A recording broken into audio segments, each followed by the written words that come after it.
কড়া পুলিশি নিরাপত্তার মধ্য দিয়ে 2025 শিক্ষাবর্ষের উত্তর দিনাজপুর জেলার মাধ্যমিক পরীক্ষা শুরু হলো।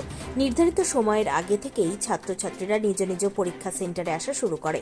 এবছর পরীক্ষার্থীর সংখ্যা মোট 34,608 জন, যার মধ্যে রেগুলার ছেলে পরীক্ষার্থী 11,782 জন, রেগুলার মেয়ে পরীক্ষার্থী 18,373 জন, সিসি ছেলে পরীক্ষার্থী 530 জন, সিসি মেয়ে পরীক্ষার্থী 3,807 জন, কম্পার্টমেন্টাল ছেলে পরীক্ষার্থী রয়েছে 23 জন, কম্পার্টমেন্টাল মেয়ে পরীক্ষার্থী রয়েছে 93 জন।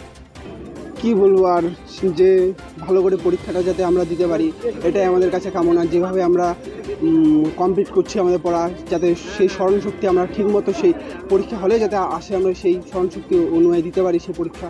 আর আমাদের এটাই কামনা যাতে পরীক্ষায় ভালো রেজাল্ট নিয়ে আমরা পাস করতে পারি। কতটা নার্ভাস ফিল আছে? হ্যাঁ, অনেকটাই আছে, প্রায় নার্ভাস অনেকটাই আছে। প্রথম দিন হওয়ার জন্য কি নার্ভাস ফিলটা বেশি? হ্যাঁ, ওটাই, কি হবে দেখা যাক, প্রথম দিন প্রথম স্কুলে, তাই এটার জন্যই নার্ভাস। হ্যাঁ তাই। हम लोग को तो नर्वस फील हो रहा है पर अच्छा भी लग रहा है और डर भी बहुत ज़्यादा लग रहा है, कैसा होगा नहीं होगा अंदर।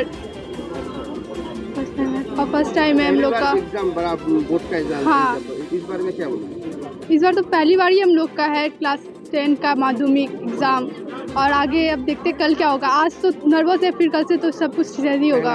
हाँ, कौन सा परीक्षा है? आज हिंदी का एग्ज़ाम है। कौन सी स्कूल से पढ़ती हो? गिनी देवी हिंदी हाई स्कूल, कौन सी स्कूल में सीट की रहोगे? पार्वती। स्कूल के बारे में कुछ जानती हो? इस स्कूल के बारे में जानते हैं, जो ये बॉयज स्कूल है 11-12 में गर्ल्स है, उसके बाद ज़्यादा कुछ तो हम लोग नहीं जानते इस स्कूल के बारे में। नार्वस फील हो रहा है थोड़ा सा? हाँ। মাধ্যমিক পরীক্ষা 2025-এর জেলা কনভেনার বিকাশ চন্দ্র দাস বলেন, গত বছর মাধ্যমিক পরীক্ষার্থীর সংখ্যার চেয়ে এবছরের মাধ্যমিক পরীক্ষার্থীর সংখ্যা 5,000 জন বেড়েছে। নিজস্ব সংবাদদাতা, খবর কালিয়াগঞ্জ।